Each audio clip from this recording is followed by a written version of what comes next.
여러분 안녕하십니까? 오늘 이 자리는 조금 특별합니다. 우리가 텔레비전을 켜면 언제나 밝은 미소로 공중을 가르고 지치지 않는 에너지를 쏟아내던 한 청년이 있지요. 그 화려한 발차기와 시원한 노래 뒤에 우리가 미처 보지 못했던, 아니 어쩌면 그가 필사적으로 감춰왔던 깊은 어둠이 있다는 사실을 우리는 알지 못했습니다. 오늘은 그 화려한 무대 위에 나태주가 아닌 인간 나태주의 아주 깊고 내밀한 이야기를 꺼내보려 합니다. 태주씨, 오늘 이렇게 마주 앉으니 감회가 참 새롭네요. 평소에 그 활기찬 모습과는 조금 다른 아주 차분하고 깊은 눈을 하고 계신데 오늘 이 시간 괜찮으시겠습니까? 네, 선배님. 사실 이 자리에 나오기까지 참 많은 고민을 했습니다. 저를 아껴주시는 많은 어르신들과 팬분들께는 언제나 기운차고 씩씩한 모습만 보여드려야 한다는 일종의 강박 같은 것이 제 삶을 지배해왔거든요. 하지만 어느 순간 문득 그런 생각이 들었습니다. 내 안에 이토록 큰 구멍이 나 있는데 언제까지 겉에만 화려한 색지를 바르고 살 수 있을까 하는 의구심 말입니다. 선배님께서도 잘 아시겠지만 미스트롯이라는 커다란 파도를 타고 세상의 중심에 섰을 때 저는 정말 꿈을 꾸는 것 같았습니다. 자고 일어나면 세상이 변해 있고 어디를 가나 저를 알아봐 주시는 분들이 계셨죠. 하지만 그 화려한 박수 소리가 커질수록 제 마음 한구석에서는 말로 다 못할 적막함이 찾아오곤 했습니다. 마치 커다란 잔치가 끝나고 난 뒤에 홀로 남겨진 텅 빈 마당을 바라보는 그런 기분이라고 할까요? 그건 단순히 몸이 힘들어서 느끼는 피로감과는 결을 달리하는 것이었습니다. 잔치가 끝난 뒤에 텅 빈 마당이라니, 그 표현이 참 가슴에 와닿습니다.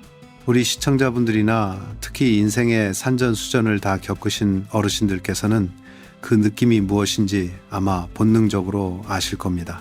가장 높이 올라갔을 때 느끼는 지독한 고독 말이지요. 태주 씨가 그동안 보여준 그 밝음이 혹시 누군가에게 상처를 주지 않기 위해, 혹은 본인의 아픔을 들키지 않기 위해 쓴 두꺼운 가면은 아니었을까 하는 생각이 듭니다. 오늘 우리가 나눌 이야기들은 그동안 대중에게 알려진 것보다 훨씬 더 아프고 때로는 충격적일 수도 있는 사실들을 담고 있다고 들었습니다. 그 첫 단추를 끼우는 것이 참 쉽지 않았을 텐데요. 맞습니다. 사람들은 저를 보며 참 구김살 없이 잘 자랐다고들 하십니다. 운동을 해서 그런지 정신력도 강해 보인다고 하시고요. 하지만 제 유년의 기억은 그리 따뜻한 햇살만 있었던 것은 아니었습니다. 남들이 보기에 저는 성공한 트롯 가수이고 국가대표 태권도 선수이지만 제 내면의 아이는 여전히 낡은 단칸방 구석에서 숨죽여 울고 있었는지도 모릅니다. 이번에 불거진 여러 가지 논란들, 특히 동료 가수와의 열애설이나 소속사와의 갈등, 그리고 차마 입에 담기 힘들었던 가정사들이 한꺼번에 터져 나왔을 때 저는 사실 도망치고 싶었습니다. 하지만 도망치는 것은 제가 배운 도덕가 아니었기에 이제는 정면으로 마주보려 합니다. 제가 왜 그토록 사랑에 목말라 했는지, 왜 그토록 소속사의 압박 앞에서도 침묵할 수밖에 없었는지, 그 근원을 찾아가다 보면 결국 제 부서진 어린 시절과 만나게 되더군요. 태주 씨의 그 솔직한 고백이 이 방송을 듣고 계신 많은 분께 큰 울림으로 다가갈 것 같습니다. 특히 우리 어르신들은 자식 같은 마음으로 혹은 손주 같은 마음으로 태주 씨를 지켜봐 오셨을 텐데, 오늘 이 이야기가 그분들에게는 단순한 연예계 가십이 아니라 한 인간의 치열한 생존 기록으로 읽힐 것 같네요. 사실 조선일보나 여러 주요 언론에서도 태주 씨의 불우한 가정사에 대해 단편적으로 보도한 적이 있었지요. 어머니와의 이별이나 홀로 남겨진 시간들에 대해서 말입니다.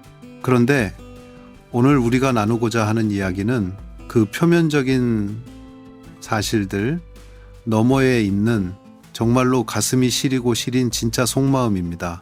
태주 씨, 오늘 이 시간이 누군가에게는 위로가 되고 태주 씨 자신에게는 해방의 시간이 되길 진심으로 바랍니다. 이제 그 무거운 보찜을 하나씩 풀어놓아 보시죠. 선배님 말씀을 들으니 긴장이 조금 풀리면서도 가슴 한쪽이 뻐근해집니다.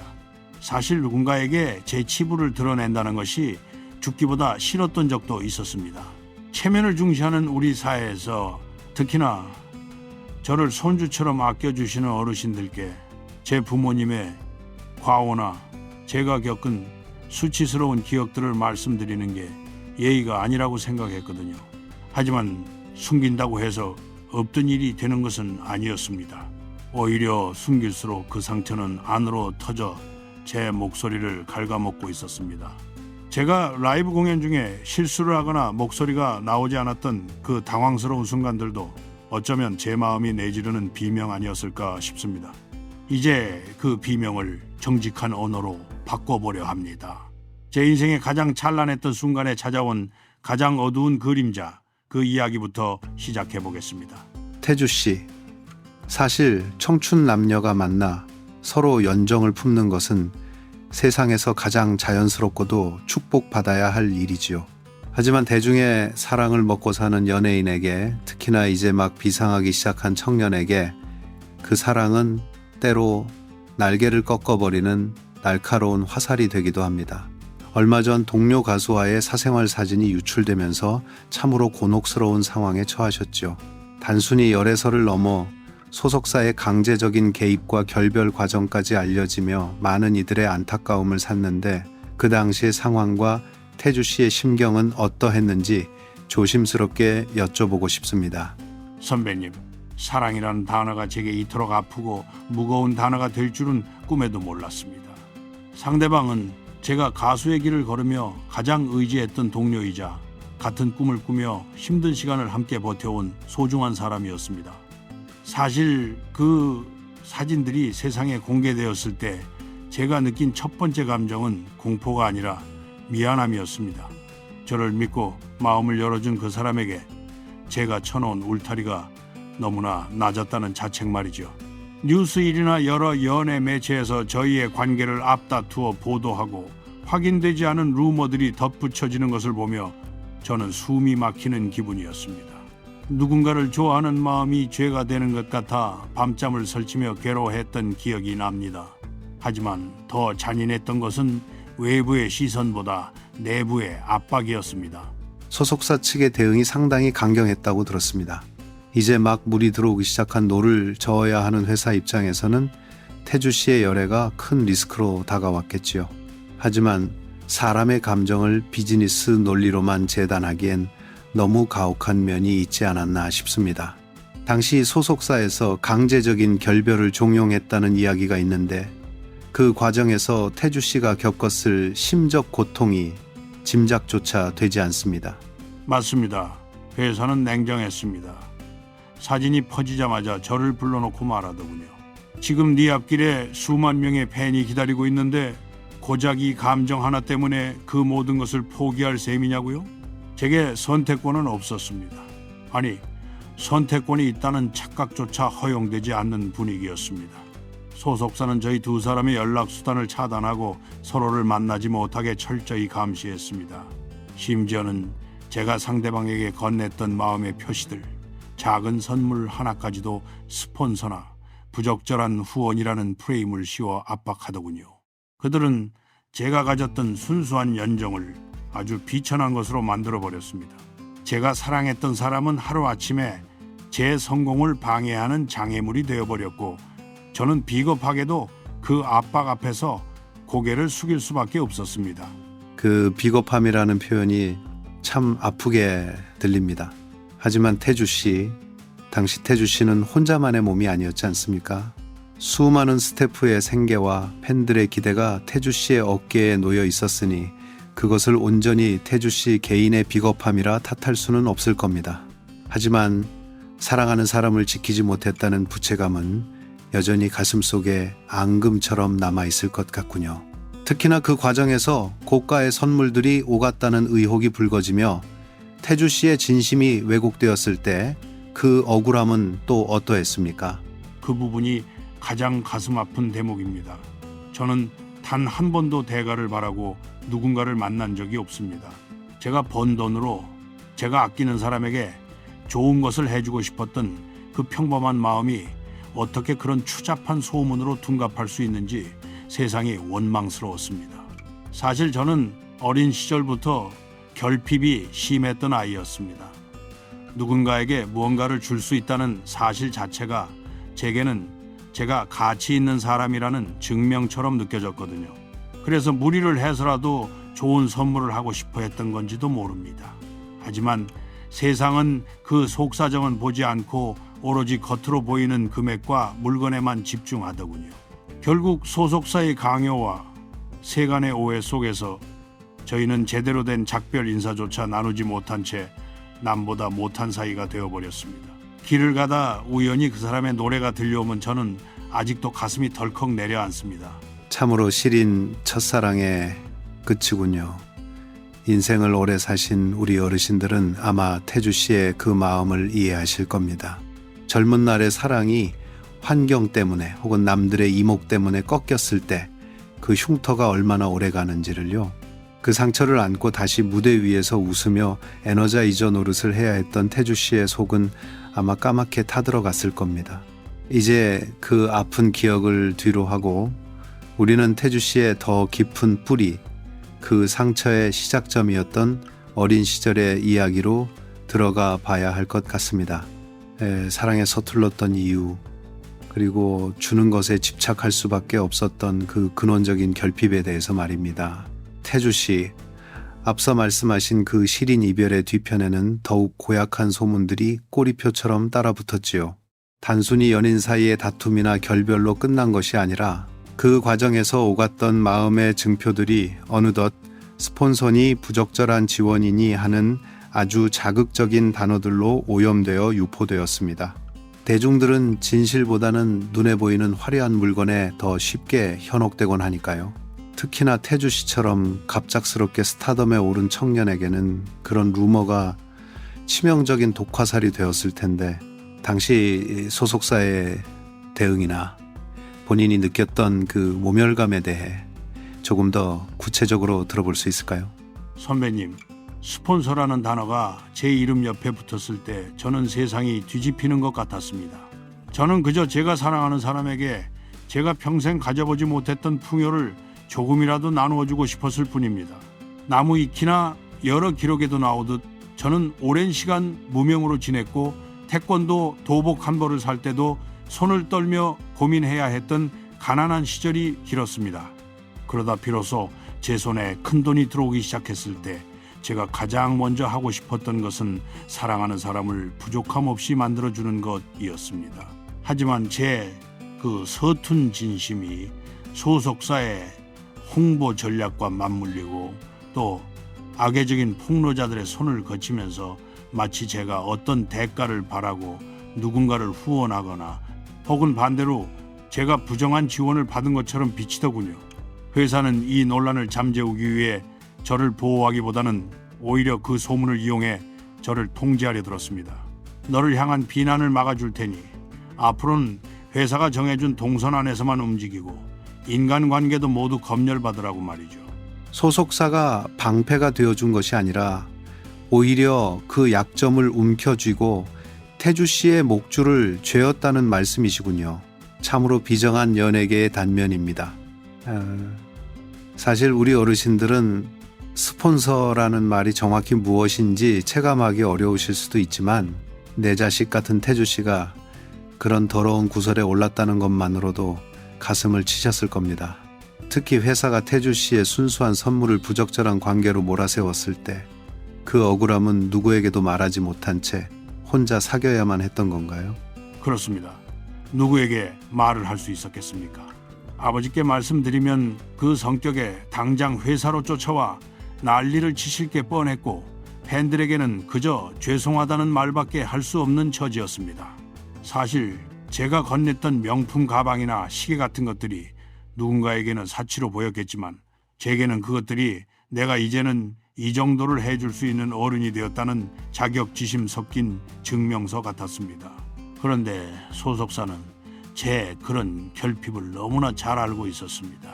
제가 비난받는 것을 죽기보다 싫어한다는 걸 이용해서 만약 회사의 지시를 따르지 않으면 이 모든 자료를 언론에 넘겨 너를 사회적으로 매장하겠다는 뉘앙스의 협박도 서슴지 않았습니다. 사랑은 이미 조각났는데 그 파편들이 제 살점을 파고들어 피를 흘리게 하는 느낌이었습니다. 겉으로는 무대에서 방긋방긋 웃으며 노래를 불렀지만 속으로는 내가 왜 이 짓을 하고 있나 하는 자괴감이 들었습니다. 그 자괴감이 결국 목소리에도 영향을 주었겠군요. 사람이 마음이 지옥인데 목에서 고운 소리가 나올 리 만무하지요. 당시 라이브 공연 중에 목소리가 갈라지거나 가창력 논란이 있었던 것도 어쩌면 그 심적인 압박이 신체적 거부 반응으로 나타난 게 아닐까 하는 추측을 해봅니다. 태주 씨, 그런 지옥 같은 시간을 견디게 한 힘은 무엇이었습니까? 그리고 왜 그때는 그토록 무기력하게 당하고만 있을 수밖에 없었는지, 그 이유가 혹시 태주 씨의 뿌리 깊은 유년의 상처와 관련이 있는 건가요? 정확하십니다. 제가 그토록 무기력했던 이유는 제게는 돌아갈 곳이 없었기 때문입니다. 제가 여기서 무너지면 제 아픈 가족들, 그리고 저만 바라보고 계신 아버지의 남은 생은 누가 책임을 지겠습니까? 소속사는 제 그런 아킬레스건을 정확히 쥐고 흔들었습니다. 그리고 제가 왜 주는 것에 그토록 집착했는지 생각해보니 결국 제가 단 한 번도 조건 없는 사랑을 받아보지 못한 아이였기 때문이더군요. 무언가를 주어야만, 쓸모가 있어야만 버려지지 않는다는 공포가 제 뼛속 깊이 박혀 있었습니다. 그래서 연인에게도 무리해서 선물을 했던 것이고 회사의 부당한 대우에도 입을 다물었던 것입니다. 이제는 그 공포의 실체를 마주보려 합니다. 제가 겪었던 그 모진 기억들, 특히 한 번도 입 밖으로 꺼내지 못했던 가정폭력과 부모님의 이별에 대한 이야기를 이제는 해야 할 것 같습니다. 태주 씨, 사실 지금부터 나누게 될 이야기는 저로서도 참으로 입을 떼기가 무겁고 조심스럽습니다. 아까 태주 씨가 말씀하셨지요. 무언가를 주어야만, 쓸모가 있어야만 버려지지 않을 것 같다는 그 공포 말입니다. 그 공포의 뿌리가 어디서부터 시작된 것인지 거슬러 올라가 보니 우리가 미처 알지 못했던 어린 시절의 참혹한 기억과 마주하게 되더군요. 우리 어르신들은 자식 귀한 줄 알고 금이야 옥이야 키우는 것이 순리라 여기시겠지만 태주 씨의 유년은 그 순리와는 거리가 먼 차갑고도 날카로운 폭력의 그늘 속에 있었다고 들었습니다. 그 작은 어깨로 감당하기엔 너무나 벅찼을 그 시절의 이야기를 이제는 조금 꺼내어 놓아주실 수 있을까요? 선배님, 사실 이 이야기는 제 인생에서 가장 깊은 곳에 자물쇠를 채워둔 상자입니다. 사람들은 저를 보며 국가대표 태권도 선수 출신이니 얼마나 씩씩하게 자랐겠느냐고들 하시지만 제가 태권도를 시작한 진짜 이유는 누군가를 때리기 위해서가 아니라 나를 지키고 싶어서, 그리고 더 이상 맞지 않기 위해서였습니다. 제 기억 속에 어린 시절은 집안 가득 울려 퍼지던 고함과 무거운 침묵, 그리고 예고 없이 날아오던 매질로 채워져 있습니다. 아버지는 술을 드시는 날이면 전혀 다른 사람이 되곤 하셨지요. 그럴 때면은 집안의 공기는 마치 살얼음판 같았습니다. 어린 마음에 제가 할 수 있는 건 그저 숨소리조차 내지 않고 구석에 웅크리고 앉아 폭풍이 지나가길 기다리는 것뿐이었습니다. 뉴스나 신문에서나 보던 가정폭력이라는 단어가 제 일상이었고 제 몸에 남은 멍자국들은 소년 나태주가 짊어져야 했던 훈장 아닌 흉터였습니다. 그 어린 소년이 느꼈을 공포와 무력감이 어떠했을지 감히 짐작조차 하기 어렵습니다. 아이에게 집이라는 공간은 세상에서 가장 안전한 요람이어야 하는데 태주 씨에게는 그곳이 가장 위험한 전쟁터였던 셈이군요. 특히나 태주 씨처럼 감수성이 예민하고 정이 많은 아이가 그런 환경에서 자랐다면 그 마음속에 생긴 구멍이 얼마나 컸을까요? 그 시절 어머니께서는 그 상황을 어떻게 견디셨는지, 그리고 태주 씨에게 어머니는 어떤 존재였는지도 궁금합니다. 어머니는 제게 유일한 숨구멍이자 동시에 가장 큰 죄책감의 근원이었습니다. 아버지가 저를 향해 손을 올리실 때면 어머니는 온몸으로 저를 감싸 안으며 대신 맞으셨습니다. 어머니의 신음소리를 들으며 저는 다짐했습니다.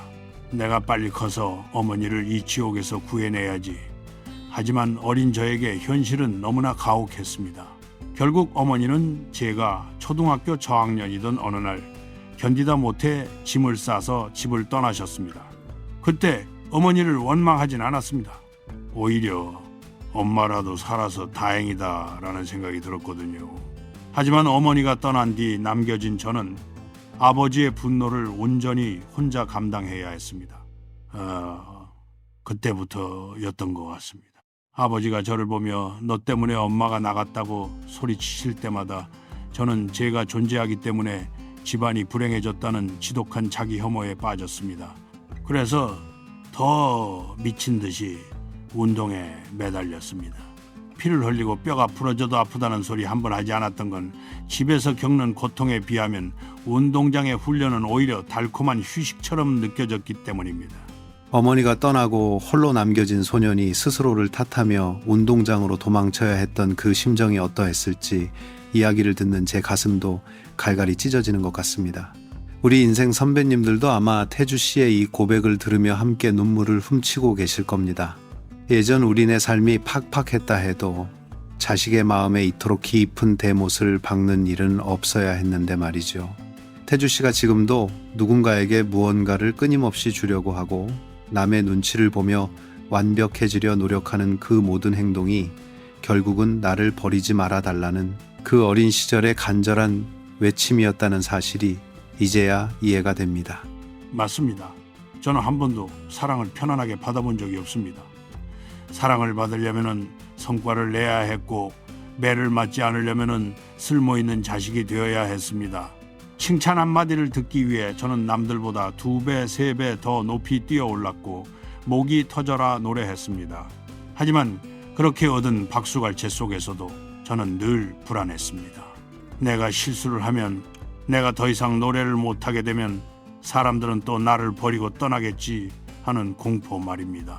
제가 미스트롯 무대에서 그 화려한 퍼포먼스를 보여주면서도 눈가가 촉촉해졌던 건 그 박수 소리가 마치 저를 향한 용서처럼 들렸기 때문입니다. 하지만 집으로 돌아와 혼자 불 꺼진 방에 누우면 여전히 아버지가 휘두르던 그 매서운 바람 소리가 귓가를 맴돌곤 했습니다. 그 상처는 시간이 흘러도 아물지 않고 오히려 제가 성인이 된 후 아버지가 법적인 문제로 수감 생활을 하시게 되면서 더 큰 파동으로 다가왔습니다. 태주 씨의 이야기를 듣고 있으니 마음 한구석이 참으로 무겁게 내려앉습니다. 어린 시절 그 모진 매질을 견디며 어머니를 그리워했던 소년이 이제는 장성하여 대한민국이 다 아는 스타가 되었는데 그 세월의 흐름 뒤에 기다리고 있었던 것은 평온이 아니라 또 다른 형태의 비극이었군요. 아버님께서 법의 심판을 받아 창살 안에 갇히게 되셨다는 소식, 그리고 이미 남의 사람이 되어버린 어머니의 재혼 소식까지 이 기구한 가족의 운명 앞에서 태주 씨는 도대체 어떤 마음으로 무대에 서야 했습니까? 특히 아버님의 수감 소식은 대중에게 알려질까 두려운 마음과 자식으로서의 도리 사이에서 태주 씨를 끊임없이 괴롭혔을 것 같습니다.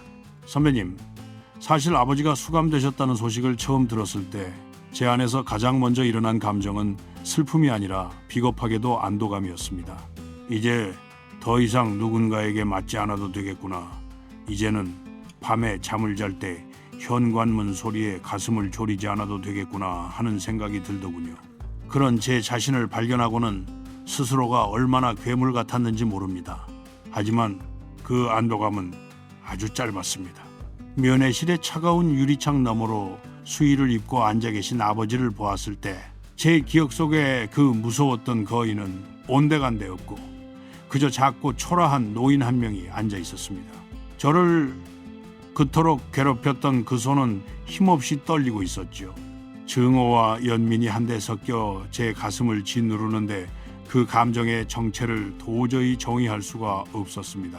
세상 사람들은 저보고 효자라고 하지만 사실 저는 그 유리창 너머의 아버지를 보며 속으로 당신이 내 인생에 남긴 상처를 보라고 소리치고 싶었습니다.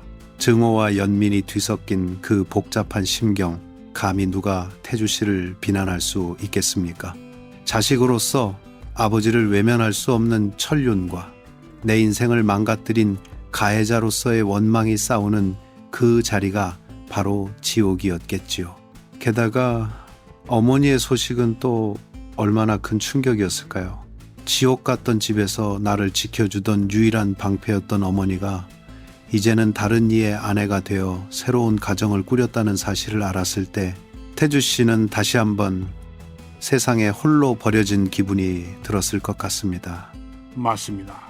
어머니가 재혼하셨다는 소식을 전해 들었을 때 저는 비로소 제가 돌아갈 고향이 완전히 사라졌음을 깨달았습니다. 어머니를 다시 만나면 엄마, 나 이제 성공했어. 이제 엄마 고생 안 시킬 수 있어. 라고 말하고 싶었는데 어머니의 곁에는 이미 제가 들어갈 자리가 없더군요. 조선일보 기사나 여러 방송에서 제가 어머니를 찾는 모습이 나갔을 때 많은 분이 감동적이라고 하셨지만 사실 제 속은 시커멓게 타들어가고 있었습니다. 어머니의 행복을 빌어드려야 하는 자식의 도리와 나를 두고 떠나버린 어머니에 대한 어린아이 같은 원망이 매일 밤 제 안에서 전쟁을 치렀습니다.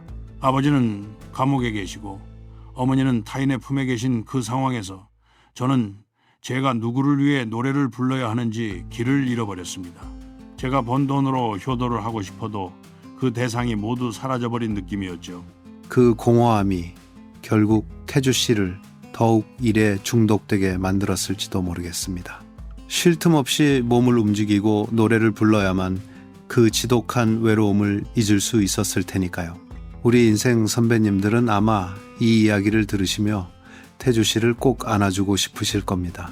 태주야, 네 잘못이 아니다. 너는 충분히 잘 버텨왔다 라고 말이죠. 부모의 죄업을 자식이 온전히 짊어지고 가는 것만큼 가혹한 일이 어디 있겠습니까? 그런데 태주 씨, 이런 심적인 고통도 모자라 그 힘든 시기에 경제적으로도 큰 사기를 당하셨다고요. 가수가 되기 위해 모았던 전 재산을 잃어버린 그 음악 학원 사기 사건, 그 이야기도 참으로 기가 막힙니다. 네, 선배님. 삶이라는 게 참 무섭더군요. 마음이 무너지니 주변에 하이에나 같은 인간들이 꼬이기 시작했습니다. 제가 부모님의 덕을 못 보고 혼자 힘으로 일어서려 한다는 걸 안 어떤 사람들이 제 꿈을 담보로 잔인한 장난을 쳤습니다. 가수로 데뷔시켜주겠다며 좋은 교육을 시켜주겠다며 저 같은 연습생들의 피 같은 돈을 긁어 모아 잠적해버렸지요. 그때 이런 돈은 단순한 숫자가 아니었습니다. 제가 태권도 시범단 활동을 하며 뼈가 으스러지도록 공연해서 모은 제 영혼과도 같은 돈이었습니다. 부모님께 손 벌릴 수 없는 처지였기에 그 돈은 제게 마지막 동아줄이었는데 그 줄마저 끊어지는 순간 저는 정말 한강으로 가고 싶다는 생각을 수없이 했습니다. 제 인생은 왜 이리도 자갈밭뿐인가 싶어 하늘이 원망스러웠습니다.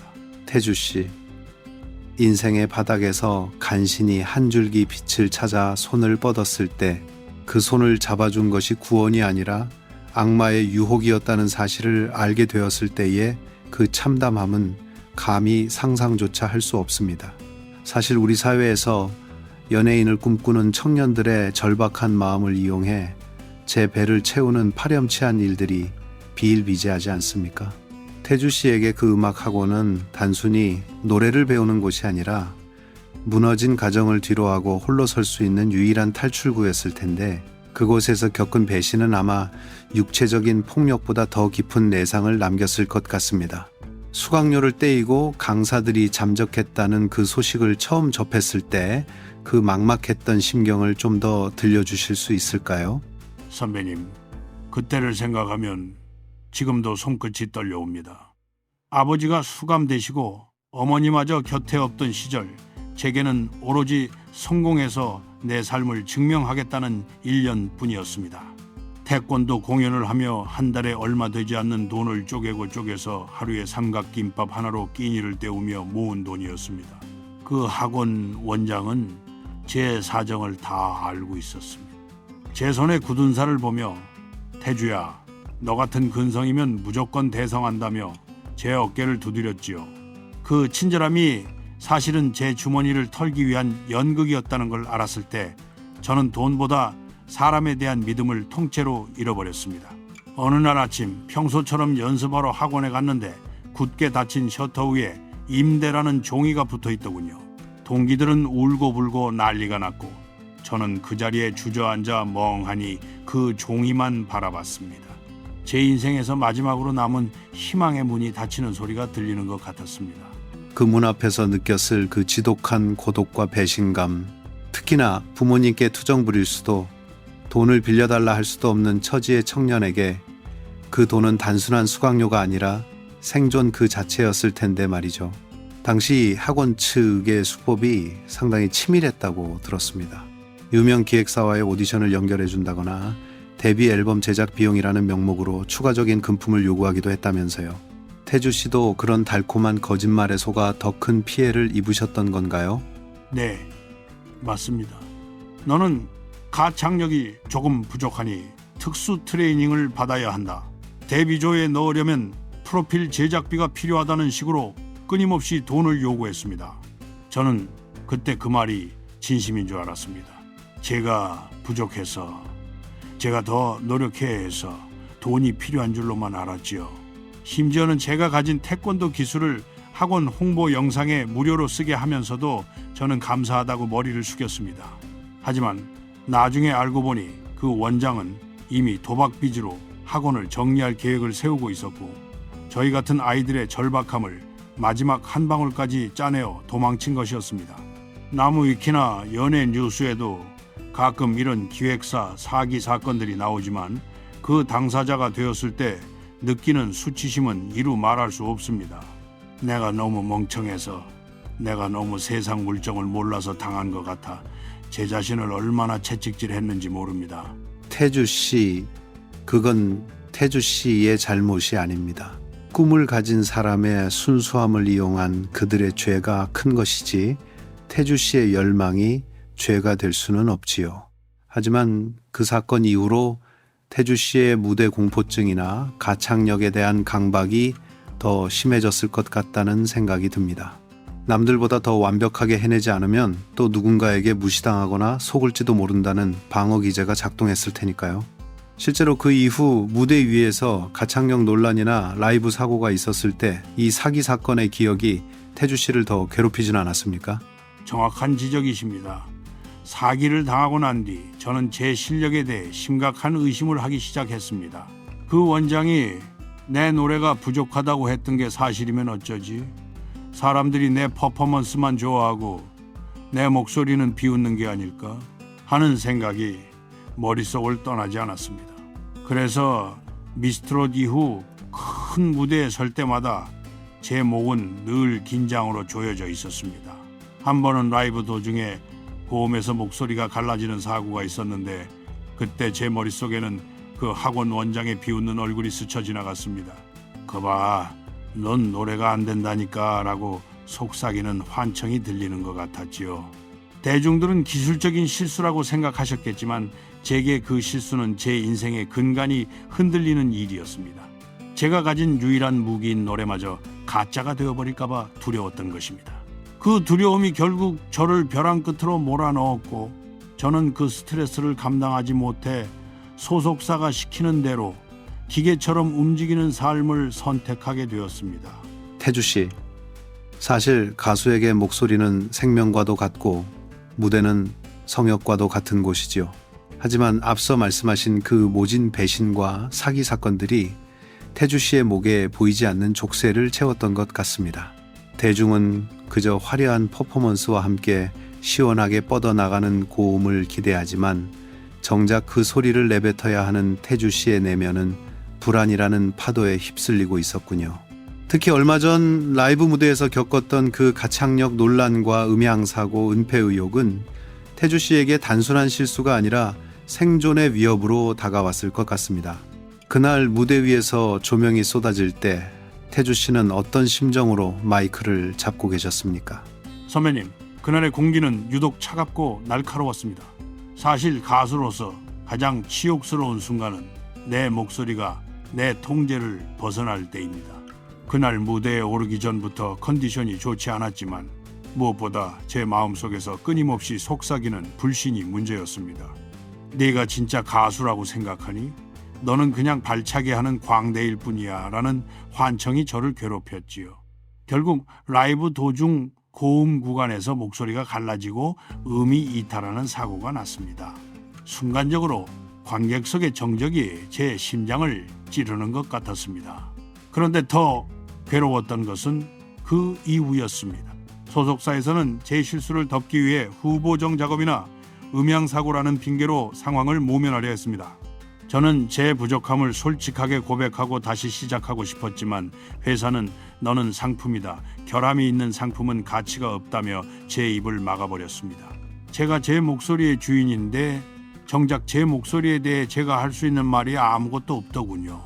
상품이라는 그 단어가 참으로 비수처럼 꽂힙니다. 사람이기에 실수할 수 있고 아픔이 있기에 소리가 흔들릴 수 있는 법인데 연예 기획사라는 시스템은 태주 씨의 그 인간적인 흔들림조차 허용하지 않았던 것이군요. 팬들 사이에서도 나태주가 퍼포먼스에 치중하느라 기본기를 소홀히 하는 것 아니냐는 비판이 나왔을 때 그 화살을 온몸으로 받아내면서도 소속사의 지시대로 침묵해야 했던 그 심정은 오죽하셨겠습니까?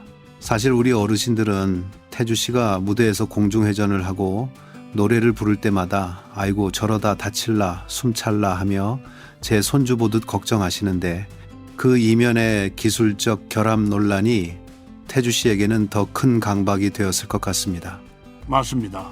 저는 어르신들의 그 따뜻한 시선이 제일 무서웠습니다. 나를 저토록 믿어주시는데 내가 가짜를 보여드리고 있는 건 아닐까 하는 죄책감 말입니다. 사실 저는 노래를 정말 사랑합니다. 하지만 어느 순간부터 제 노래는 즐거움이 아니라 증명이 되어버렸습니다. 사기꾼 원장이 했던 비아냥이 틀렸다는 걸 증명해야 했고 소속사가 투자한 돈이 아깝지 않다는 걸 증명해야 했습니다. 그러다 보니 목에 너무 힘이 들어갔고 그 긴장이 결국 라이브 사고로 이어진 것이지요. 팬분들께서 가창력에 대해 의문을 제기하실 때마다 저는 변명하고 싶었습니다. 제가 사실은 마음이 너무 아파서 목이 잠겼습니다라고요. 하지만 프로의 세계에서 그런 변명은 통하지 않는다는 걸 잘 알고 있었습니다. 그래서 더 독하게 연습했고 더 높이 발을 뻗었습니다. 하지만 마음의 병은 연습으로 치유되는 게 아니더군요. 제 목소리가 다시 빛을 찾으려면 결국 제 안에 엉켜있는 부모님과의 매듭을 풀어야 한다는 걸 깨달았습니다. 결국 다시 가족이라는 근원으로 돌아가게 되는군요. 목소리가 떨리는 것은 폐가 약해서가 아니라 심장이 울고 있기 때문이라는 말이 생각납니다. 태주 씨가 무대에서 보여주는 그 화려한 몸짓들이 어쩌면 속에서 터져 나오려는 울음을 참기 위한 몸부림이었다고 생각하니 마음이 참 저립니다. 이제 그 흔들리는 무대에서 내려와 태주 씨가 그토록 미워하고 그리워했던 부모님께 그리고 스스로에게 건네는 진짜 이야기를 들어보고 싶습니다. 미안하다는 말 대신 노래를 부를 수밖에 없었던 그 절절한 진심 말입니다. 네, 선배님. 이제는 제 목소리에 묻어있는 그 떨림을 부끄러워하지 않으려 합니다. 그 떨림조차 제가 살아온 삶의 기록이니까요. 아버지가 계신 차가운 방으로 그리고 어머니의 행복한 가정을 먼 발치에서 바라보는 이 아들의 마음으로 돌아가 제가 왜 그토록 노래에 제 목숨을 걸 수밖에 없었는지 이야기해보려 합니다. 제가 부르는 노래 한 소절 한 소절이 사실은 부모님께 보내는 붙이지 못한 편지였다는 사실을 말입니다. 태주 씨, 목소리가 떨리는 이유는 폐가 약해서가 아니라 심장이 울고 있기 때문이라는 제 말이 태주 씨의 표정을 보니 더 깊이 와닿는 것 같습니다. 무대 위에서 화려하게 발차기를 하며 시원한 고음을 뽑아낼 때 우리 어르신들은 그저 장하다, 우리 태주 하시며 박수를 보내셨지만 그 이면에는 부모님께 차마 전하지 못한 혹은 전할 곳을 잃어버린 절절한 사연들이 녹아 있었군요. 이제는 그 아픈 매듭을 하나씩 풀어볼까 합니다. 미안하다는 말 혹은 사랑한다는 그 평범한 말 대신 노래를 선택할 수밖에 없었던 태주 씨의 그 가슴 시린 진심에 대해서 말이죠. 선배님, 사실 저에게 노래는 탈출구이자 동시에 가장 잔인한 형벌이기도 했습니다. 아버지가 감옥에 계시고 어머니는 이미 다른 분의 아내가 되신 상황에서 제가 부르는 효도 노래들은 제 심장을 후벼 파는 일이었거든요. 남들은 어쩜 저렇게 감정을 잘 살려서 노래를 부르느냐고 칭찬하시지만 그건 기술이 아니라 실제 제 삶이었습니다. 가사 한 구절 한 구절이 제가 부모님께 드리고 싶었던 말들이었으니까요. 어머니를 향해 사랑합니다라고 노래할 때는 재혼하신 어머니의 새로운 삶에 방해가 될까봐 멀리서 지켜보기만 해야 했던 제 무력함이 떠올라 목이 메었습니다. 아버지를 향해 원망 섞인 노래를 부를 때는 면회실 유리창 너머로 보이던 그 초라한 어깨가 자꾸만 밟혀서 악보를 제대로 볼 수가 없었습니다. 저는 그분들께 직접 전할 수 없는 말들을 무대 위에서 불특정 다수의 관중을 향해 쏟아내고 있었던 겁니다. 그 소절들이 결국은 붙이지 못한 편지였군요. 대중의 박수 소리가 커질수록 태주 씨의 마음속 편지 봉투는 켜켜이 쌓여만 갔겠네요. 특히 우리 60대에서 80대 어르신들께서는 인생의 온갖 풍파를 다 겪으신 분들이라 태주 씨의 그 젖은 목소리를 본능적으로 알아채셨을 겁니다. 저 녀석 목소리에 한흔이 서려 있구나 하시면서요. 태주 씨가 무대에서 무리를 해서라도 웃으려 하고 더 밝게 행동하려 했던 것이 혹시 부모님께 나 이렇게 잘 지내고 있으니 걱정 마세요 라는 무언의 메시지를 보내고 싶어서였나요? 네, 정확히 보셨습니다. 제가 무대 위에서 에너지를 쏟아붓는 건 일종의 시위였습니다. 아버님께는 당신이 나를 때리고 가정을 망가뜨렸어도 나는 이렇게 당당하게 성공했다는 것을 보여주고 싶었고, 어머니께는 엄마가 곁에 없어도 나는 이렇게 잘 자랐으니 미안해하지 말고 행복하게 사시라는 안심을 드리고 싶었습니다. 하지만 그 화려함 뒤에 숨겨진 제 진심은 여전히 배고프고 추운 어린아이였습니다.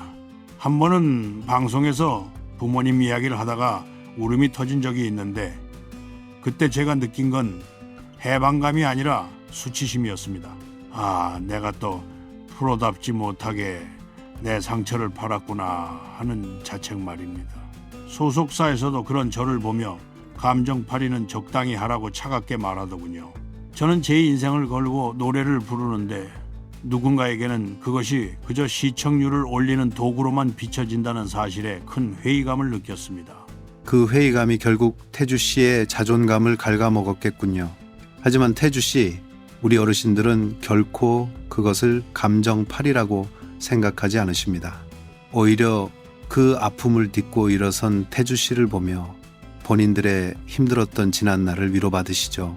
태주 씨의 노래는 이제 태주 씨 개인의 고백을 넘어 소통이 단절된 수많은 부모와 자식 세대를 잇는 가교가 되고 있습니다. 그 품격 있는 예우라는 것, 그리고 부모님을 향한 그 복합적인 감정을 이제는 어떻게 정리하고 계신지 궁금합니다. 이제는 조금씩 받아들이려 노력 중입니다. 아버지를 용서하는 것이 아니라 아버지를 가졌던 제 운명을 받아들이기로 했습니다. 그리고 어머니를 원망하는 것이 아니라 어머니가 선택해야만 했던 그 절박한 삶을 한 인간으로서 이해해보려 합니다. 제가 부르는 노래 속에 서려 있는 이 아픔이 누군가에게 위로가 된다면 제 상처도 아주 가치 없는 것은 아니겠구나 싶더군요. 그래서 이제는 무대 위에서 완벽해지려고만 하지 않습니다. 목소리가 조금 떨리면 떨리는 대로, 눈물이 나면 나는 대로 제 진심을 전하려 합니다. 그것이 저를 지켜봐 주시는 어르신들에 대한 예의이자 제 삶을 지탱해온 노래에 대한 예우라고 생각하기 때문입니다. 이제 그 휘청거렸던 무대에서의 기억을 지나 태권도, 도복을 입고 다시금 마음을 다잡았던 그 치열한 인내의 시간으로 이야기를 옮겨보고 싶습니다. 태주 씨, 우리가 흔히 보는 태주 씨의 모습은 공중을 날아다니며 화려한 발차기를 선보이는 모습이지요. 하지만 그 도복 아래 감춰진 수많은 파스 자국과 굳은 살, 그리고 찢어진 도복을 꿰매며 흘렸을 눈물에 대해서는 깊이 생각해 본 적이 없는 것 같습니다. 아까 말씀하셨지요. 태권도를 시작한 이유가 누군가를 때리기 위해서가 아니라 나를 지키기 위해서였다고요. 그 처절한 생존의 수단이었던 태권도가 나중에는 국가대표라는 명예를 안겨주었지만 그 과정 또한 순탄치만은 않았을 것 같습니다. 특히 가정사의 고통을 잊기 위해 매트 위에서 자신을 학대하듯 몰아붙였던 그 그 치열한 인내의 시간들이 궁금합니다. 선배님, 저에게 도복은 제 제2의 피부와 같았습니다. 집안에 힘을 아치던 그 차가운 폭력의 바람을 피할 수 있는 유일한 갑옷이었거든요. 남들이 다 잠든 새벽, 저는 체육관 매트 위에 홀로 서서 발을 뻗었습니다.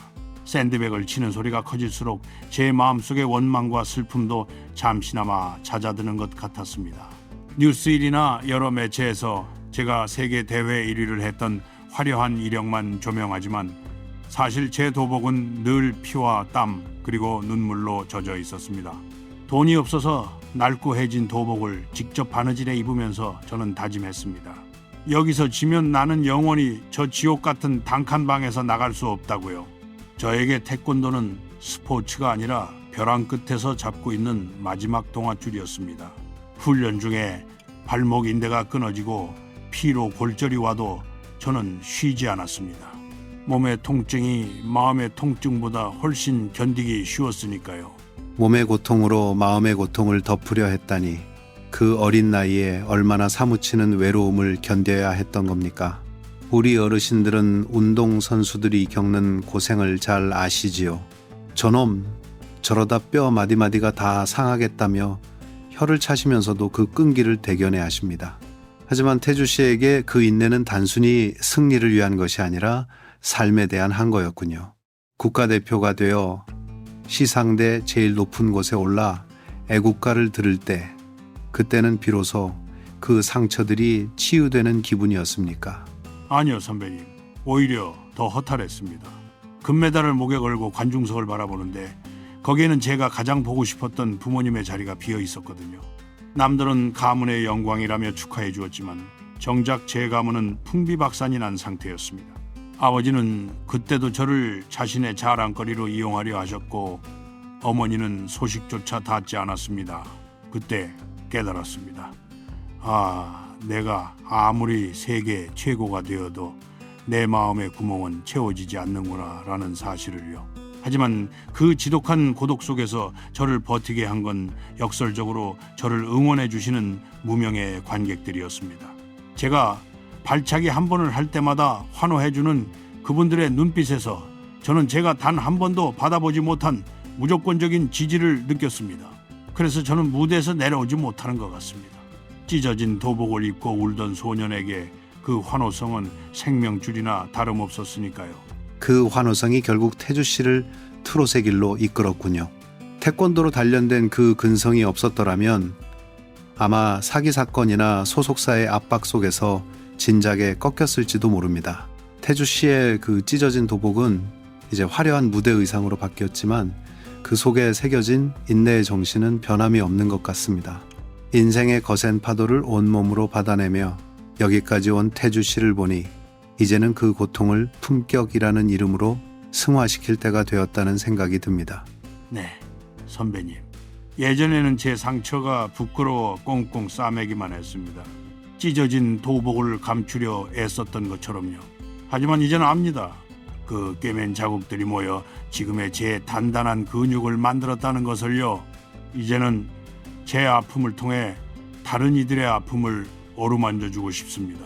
특히 인생의 긴 터널을 지나온 우리 어르신들 앞에서 저는 더 이상 완벽한 스타가 아닌 그분들의 아픔을 이해하는 한 명의 청년으로 서고 싶습니다.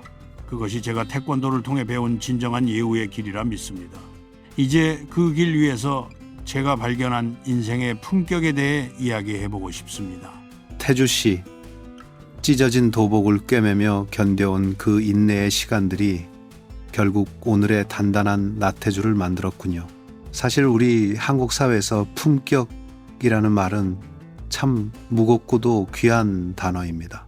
특히 인생의 황혼기에 접어드신 어르신들께 품격이란 단순히 좋은 옷을 입고 점잖게 앉아 있는 것이 아니라 삶의 모진 풍파를 다 겪어내고도 타인을 향해 따뜻한 손길을 내밀 수 있는 여유를 뜻하겠지요. 30을 넘긴 태주 씨가 이제는 청년을 지나 중년의 문턱을 바라보며 자신이 겪은 그 비극적인 가족사와 연예계의 침울한 이면을 어떻게 품격 있게 승화시켜 나가고 있는지 그 깊은 속내를 듣고 싶습니다.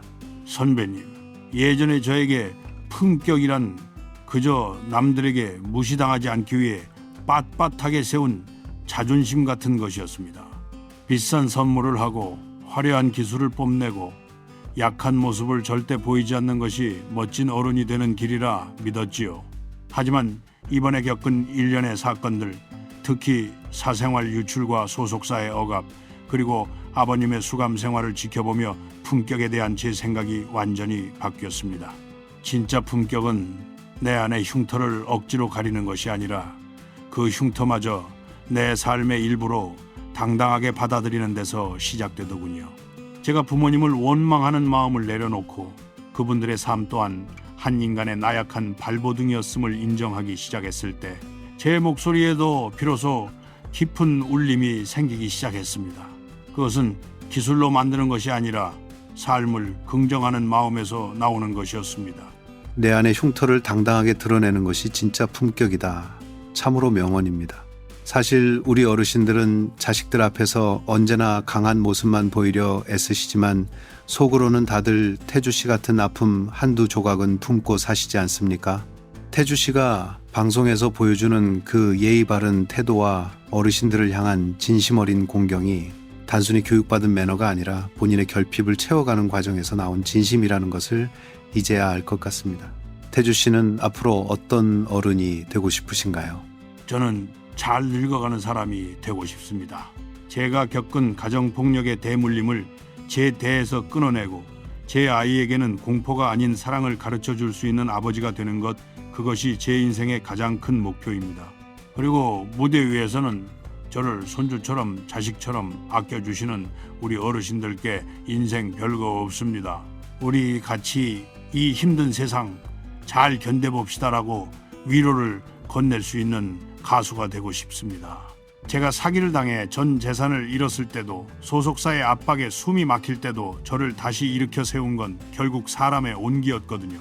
그 온기를 잊지 않고 저 또한 누군가에게 따뜻한 아랫목 같은 사람이 되는 것이 제가 생각하는 품격 있는 삶입니다. 이제는 아버지를 향한 그 지독한 증오마저도 그분의 초라한 뒷모습에 대한 연민으로 바꿔보려 합니다. 그것이 자식으로서 제가 할 수 있는 마지막 예우가 아닐까 싶습니다. 태주 씨의 그 깊은 성찰이 이 방송을 듣는 많은 분께 큰 감동을 줄 것 같습니다. 특히 자식과 서먹한 관계에 있는 부모님들이나 부모님을 원망하며 살아가는 청년들에게 태주 씨의 이야기는 단순한 고백 이상의 울림이 되겠네요. 고통을 겪어본 사람만이 가질 수 있는 그 단단한 아름다움, 그것이야말로 나태주라는 가수가 가진 진정한 매력이 아닐까 싶습니다. 이제 그 품격의 첫걸음으로 평생을 밀어내고 싶었던 아버지와 마주하는 그 길고 험난한 용서의 여정에 대해 이야기를 나눠보고 싶습니다. 네, 선배님. 사실 용서라는 단어는 아직 제게 너무나 거창하고 어렵습니다. 하지만 이해는 해보려 합니다. 아버지가 왜 그렇게밖에 살 수 없었는지, 그분 또한 어떤 결핍 속에서 괴물이 되어갔던 것인지 그 뿌리를 들여다보려 합니다. 창살 너머의 아버지를 보며 제가 처음으로 흘렸던 눈물의 의미를, 그리고 이제는 그 원망의 매듭을 어떻게 하나씩 풀어가고 있는지 조심스럽게 꺼내어 보겠습니다. 제 인생에서 가장 힘들었던 화해, 하지만 반드시 넘어야 했던 그 고개에 대한 이야기입니다. 태주 씨, 이제 우리는 가장 험난하고도 가파른 고개 앞에 서 있습니다. 바로 용서라는 고개 말이지요.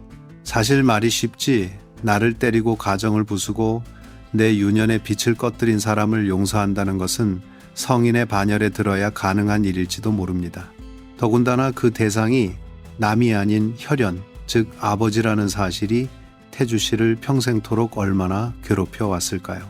아까 면회실 유리창 너머로 보았던 초라한 아버지의 뒷모습을 언급하셨는데, 그 이후로 아버님과 나누었던 대화나 혹은 혼자서 사겨내야 했던 그 처절한 화해의 과정들이 궁금합니다. 진정한 용서란 무엇이라고 생각하시는지요? 선배님, 사실 저는 아직도 아버지를 온전히 용서하지 못했습니다. 용서라는 것이 어느 날 갑자기 마음속에서 꽃이 피듯 일어나는 일은 아니더군요. 다만 제가 선택한 것은 아버지를 용서하는 것이 아니라 아버지를 미워하느라 낭비했던 제 자신을 용서하는 것이었습니다. 아버지가 수감되신 후 면회를 갔을 때 저는 처음으로 아버지의 눈을 똑바로 쳐다보며 물었습니다. 도대체 왜 그러셨느냐고, 우리가 당신에게 무엇을 그렇게 잘못했느냐고 말이죠. 그런데 아버지는 대답 대신 고개를 떨구고 울기만 하셨습니다. 그 눈물 속에 미안함이 있었는지 아니면은 그저 자신의 처지에 대한 비관이었는지는 알 수 없습니다. 하지만 그 순간 깨달았습니다. 아버지는 제가 이겨야 할 거대한 산이 아니라 그저 자신의 상처에 잡아먹힌 불쌍하고 나약한 인간일 뿐이었다는 사실을요. 그 사실을 받아들이고 나니 신기하게도 제 가슴을 짓누르던 그 뜨거운 분노의 불덩이가 조금씩 식어가는 것을 느꼈습니다. 아버지를 거대한 가해자가 아닌 나약한 한 인간으로 바라보기 시작한 것, 그것이 바로 용서의 첫 단추였군요. 우리 어르신들은 인생을 살며 원수는 외나무다리에서 만난다고도 하시고 천류는 끊을 수 없다고도 하십니다. 태주 씨의 이 고백을 들으며 가슴 한구석에 묻어둔 가족의 아픔을 떠올리시는 분들이 참 많으실 것 같습니다. 특히 아버님이 창살 안에서 보내신 편지나 혹은 태주 씨가 성공한 후 뒤늦게 건네온 사죄의 말들이 있었는지도 궁금합니다. 아버지는 수감 중에 제게 비뚤비뚤한 글씨로 편지를 보내오셨습니다. 태주야, TV에 나오는 네 모습을 보며 매일 운다. 내가 죄가 많아서 네 앞길을 막는 것 같아 죽고만 싶다는 내용이었지요. 그 편지를 읽으며 저는 한참을 울었습니다. 사기꾼 원장에게 돈을 뺏겼을 때보다 소속사에게 협박을 당했을 때보다 더 서럽게 울었습니다. 아버지는 제가 가장 필요로 할 때는 곁에서 매를 휘두르더니 이제 제가 손을 뻗을 수 없는 곳에 가서야 미안하다고 하더군요. 하지만 그 편지를 받고 제가 한 일은 답장을 쓰는 대신 아버지가 계신 곳으로 겨울 내복과 영양제를 보내는 것이었습니다. 말로는 아직 미워요라고 하면서도 몸은 자식의 도리를 하고 있더군요. 이것이 제가 배운 품격 있는 복수였습니다. 아버지가 망가뜨린 아들이 이렇게 훌륭하게 자라 당신의 노후를 챙기고 있다는 것을 보여주는 것, 그것이 제가 선택한 화해의 방식이었습니다. 품격 있는 복수, 그리고 자식의 도리, 그 두 마음이 공존하는 태주 씨의 모습이 참으로 대견하면서도 눈물겹습니다. 우리 인생 선배님들께서 태주 씨를 왜 그토록 아끼시는지 이제야 그 이유를 명확히 알 것 같습니다. 태주 씨는 단순히 노래만 잘하는 가수가 아니라 삶의 가장 비천한 밑바닥에서도 인간의 예우를 포기하지 않은 청년이었으니까요. 그 험난한 용서의 여정을 지나오며 태주 씨의 노래도 분명 달라졌을 겁니다. 기교보다는 진심이, 분노보다는 연민이 담긴 목소리로 말이죠. 맞습니다. 이제는 슬픈 노래를 불러도 예전처럼 가슴이 찢어지기만 하지는 않습니다. 오히려 그 슬픔을 조용히 응시할 수 있는 여유가 생겼지요. 제가 겪은 이 고통들이 결국은 제가 불러야 할 노래의 깊이가 되었다는 것을 이제는 감사하게 생각하려 합니다. 아버지를 향한 원망이 연민으로 바뀌었을 때 제 목소리에서는 비로소 한이 아닌 흥과 정이 나오기 시작했습니다. 나를 아프게 했던 사람조차 품을 수 있는 마음, 그것이 제가 무대에서 대중에게 전달하고 싶은 진정한 에너지입니다. 이제 그 길고 긴 터널의 끝에서 저를 기다려주신 팬분들과 그리고 저 자신을 위해 마지막 인사를 건네려 합니다. 다시 서는 무대, 그 커튼콜 뒤에 숨겨진 제 마지막 진심을 들려드리겠습니다. 태주 씨, 오늘 참 긴 여행을 다녀온 기분입니다. 어두운 방 안에서 숨죽여 울던 소년의 모습부터 차가운 유리창 사이로 아버지를 마주한 청년의 모습까지 우리가 보지 못했던 태주 씨의 삶의 편린들이 제 가슴에 깊은 자국을 남겼습니다. 이제 무대의 막이 서서히 내려오려 합니다. 하지만 이 막은 끝이 아니라 새로운 시작을 알리는 커튼콜이겠지요. 오늘 이 깊은 고백을 마친 소감이 어떠신지, 그리고 지금 이 순간에도 인생의 모진 바람을 견디며 태주 씨의 노래에 귀를 기울이고 계실 우리 어르신들과 팬분들께 마지막으로 전하고 싶은 진심은 무엇인지 듣고 싶습니다. 선배님, 참으로 묘한 기분입니다. 평생을 짊어지고 왔던 무거운 짐을 이 스튜디오 바닥에 내려놓은 것 같아 몸이 가벼우면서도 한편으로는 제 치부를 너무 다 보여드린 게 아닌가 하는 쑥스러움도 앞섭니다. 하지만 오늘 제가 꺼내놓은 이야기들은 단순한 불행의 기록이 아닙니다. 이토록 모진 풍파 속에서도 저는 꺾이지 않았고 다시 일어설 수 있다는 것을 보여드리고 싶었습니다. 제가 사기를 당해 전 재산을 잃었을 때도, 소속사의 차가운 압박에 숨이 막힐 때도 저를 다시 숨쉬게 한 건 결국 저를 향해 손을 흔들어 주시던 이름 모를 어르신들의 그 따뜻한 미소였습니다. 태주야, 밥은 먹었니? 애썼다, 장하다라고 건네주시던 그 짧은 한마디가 제게는 천만금보다 귀한 위로였습니다. 이제 저는 그 사랑을 되돌려드리기 위해 다시 무대에 서려 합니다. 이제는 누군가에게 증명하기 위한 노래가 아니라 누군가의 상처를 어루만지기 위한 노래를 부르겠습니다. 태주 씨의 그 선한 결심이 우리 청취자분들의 가슴에 따뜻한 불씨를 지폈을 거라 믿습니다. 사실 우리 어르신들은 태주 씨가 노래를 잘해서만 좋아하시는 게 아닐 겁니다. 태주 씨의 그 성실한 땀방울과 사람을 대하는 그 지극한 예우에서 당신들의 살아온 고단한 세월을 보셨기 때문이겠지요. 오늘 이 팟캐스트를 통해 태주 씨는 가수의 가면을 벗고 가장 정직한 인간의 얼굴을 보여주셨습니다. 그 용기에 진심으로 박수를 보냅니다. 태주 씨, 이제 앞으로의 계획은 어떻게 되시는지요? 더 이상은 아픈 소식이 아닌 기쁘고 건강한 소식들로 우리를 찾아와 주실 거지요? 네, 선배님, 약속하겠습니다. 이제는 제 삶의 주인이 되어 제 목소리에 정직한 노래를 부르겠습니다. 아버지가 계신 곳에도 정기적으로 면회를 가고 멀리서나마 어머니의 안녕을 빌며 저 또한 제 가정을 잘 꾸려갈 준비를 하려 합니다. 그리고 저처럼 꿈을 담보로 상처받는 후배들이 없도록 미력 하나마 힘을 보태고 싶습니다. 무엇보다 우리 어르신들이 계신 곳이라면 어디든 달려가서 제 기운을 나눠드리고 싶습니다. 오늘 제 이야기를 끝까지 들어주신 모든 분께 진심으로 머리 숙여 감사드립니다. 여러분이 계셨기에 나태주라는 가수가 존재할 수 있었습니다. 여러분의 인생에도 따뜻한 봄볕이 들길 제가 무대 위에서 간절히 기도하겠습니다. 감사합니다. 참으로 아름다운 마무리입니다. 오늘 함께 해주신 나태주 씨 진심으로 고맙습니다. 여러분, 한 사람의 인생은 한 권의 책과 같다고 하죠. 오늘 우리는 나태주라는 청년의 눈물로 쓴 페이지를 함께 넘겼습니다. 그 마지막 문장은 아마 그럼에도 불구하고 우리는 살아간다가 아닐까 싶습니다. 모진 겨울을 견딘 나무가 가장 향기로운 꽃을 피우듯 태주 씨의 노래가 앞으로 더 깊은 향기를 내뿜길 응원합니다. 오늘 저희가 준비한 팟캐스트는 여기까지입니다. 이 가슴 벅찬 이야기가 여러분께 작은 위로가 되었다면 좋겠습니다. 저희 프로그램이 마음에 드셨다면 구독과 좋아요로 저희의 여정에 함께 해주십시오. 다음 시간에도 깊이 있는 이야기, 사람 냄새나는 이야기로 찾아뵙겠습니다.